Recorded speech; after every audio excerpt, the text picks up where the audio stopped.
الرحمن الرحیم۔ ذی الحجہ کا مہینہ ہے۔ ابراہیم علیہ نبینا علیہ الصلاۃ والتسلیم کی قربانی ہمیں یاد دلائی جاتی ہے تاکہ ہمارے اندر بھی جذبہ ہو اور کچھ نہ کچھ کسی بھی طریقے سے ہم اللہ کے نام کے اوپر لٹانے والے بن جائیں۔ ابراہیم علیہ الصلاۃ والسلام کو ظاہری بات ہے بڑی آزمائش میں ڈالا گیا۔ جس طرح ہمارے آقا صلی اللہ علیہ وسلم نے مکہ مکرمہ سے مدینہ منورہ ہجرت فرمائی، بہت سے انبیاء کرام علیہ الصلوۃ والسلام کو ہجرت فرمانی پڑی دین کے خاطر اور مسلمانوں کی ایذا اور تکلیف کے خاطر اپنے وطن کو چھوڑ کر چلے گئے۔ ابراہیم علیہ الصلوۃ والسلام کا بھی بڑا عجیب قصہ ہے۔ جب وہ چلے تو صرف 3 تھے، ابراہیم علیہ الصلوۃ والسلام، ان کی بیوی حضرت سارہ رضی اللہ تعالیٰ عنہ اور ان کے بھتیجے حضرت لوط علیہ الصلوۃ والسلام۔ یہ چھوٹا سا قافلہ جب نکلا شام جانے کے لیے تو راستے میں مصر پڑتا تھا۔ جب وہ مصر کے اندر داخل ہوئے تو وہاں لوگوں نے بادشاہ کو بتایا کہ جو مسافر آیا ہے اس کی بیوی بڑی حسین و جمیل ہے۔ وہ مصر کا جو بادشاہ تھا یا جو بھی تھا مالدار آدمی، وہ حسین عورتوں کا بہت زیادہ گرویدہ تھا اور اس کے پاس حسین عورتیں لائی جاتی تھی۔ تو کارندے آ گئے ابراہیم علیہ الصلوۃ والسلام کے پاس اور مجبور کیا ان کی بیٹی کو بھیجنے کے لیے۔ دیکھو میرے بھائیوں، آج کل جو مصیبتیں چل رہی ہیں نا، اس واقعے میں بہت بڑا سبق ہے۔ سب سے پہلی بات یہ ہے کہ اپنے آپ کو بچانے کی پوری کوشش کریں۔ اگر ہم بچانے کی کوشش نہیں کریں گے تو پھر سامان بھی مہیا نہیں ہوں گے۔ اگر اپنے آپ کو گناہوں سے بچانے کی کوشش کریں گے تو اللہ کی مدد آئے گی، ضرور آئے گی اور اللہ بچا لے گا۔ ابراہیم علیہ الصلوۃ والسلام کو مجبور کیا گیا اور حضرت سارہ رضی اللہ تعالیٰ عنہ کو اس کے دربار میں بھیجا گیا۔ جیسے اس نے بد ارادہ کیا، برا ارادہ کیا، بخاری شریف کی روایت ہے، وہ فوراً گرا، بے ہوش ہوا اور خراٹے لینے لگا۔ تو حضرت سارہ رضی اللہ تعالیٰ نے سوچا کہ اس کمرے کے اندر تو ہم 2 اکیلے ہی ہیں، اگر یہ مر گیا تو سیدھا الزام میرے اوپر آ جائے گا۔ اور دوسرے اقوال بھی ہے کہ اس کے ہاتھ شل ہو گئے اور بھیک مانگنے لگا، گر گرانے لگا۔ یہ روایت میں بھی ہے، بخاری شریف کی یہ روایت میں بھی ہے کہ وہ گر گرانے لگا اور معافی مانگنے لگا۔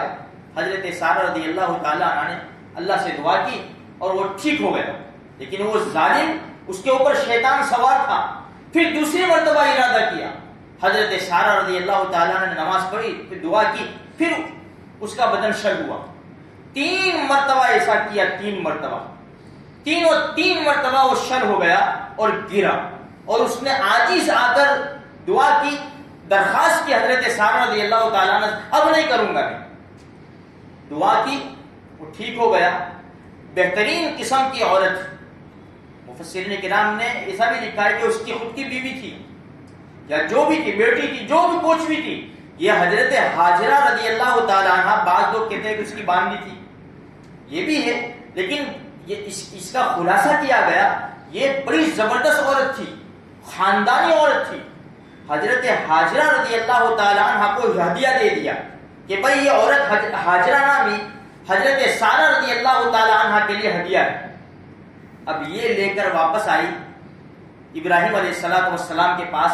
اللہ پاک نے یہ دعاؤں کی برکت سے، نماز کی برکت سے اور فکر کی برکت سے ادھر حضرت سارہ رضی اللہ تعالیٰ عنہ کو بھیجا اور ادھر ابراہیم علیہ السلام کی نماز اور دعا میں۔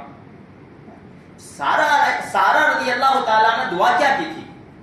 دعا یہ کی تھی، اے اللہ، میں تیرے اوپر ایمان لائی ہوں، تیرے رسول کے اوپر ایمان لائی ہوں، اور عزت میں نے اپنے شوہر کے علاوہ کسی سے بے عزتی نہیں کرائی ہے، میں نے اپنے جسم کو ظاہر نہیں کیا، اے اللہ تو مجھے بچا لے اور اس ظالم سے میری حفاظت کر دے۔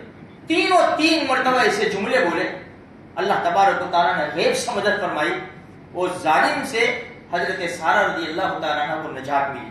تو میرے بھائیوں، کہنے کا مقصد یہ ہے کہ خود کہے کہ تیری بیوی کو بھیج دے،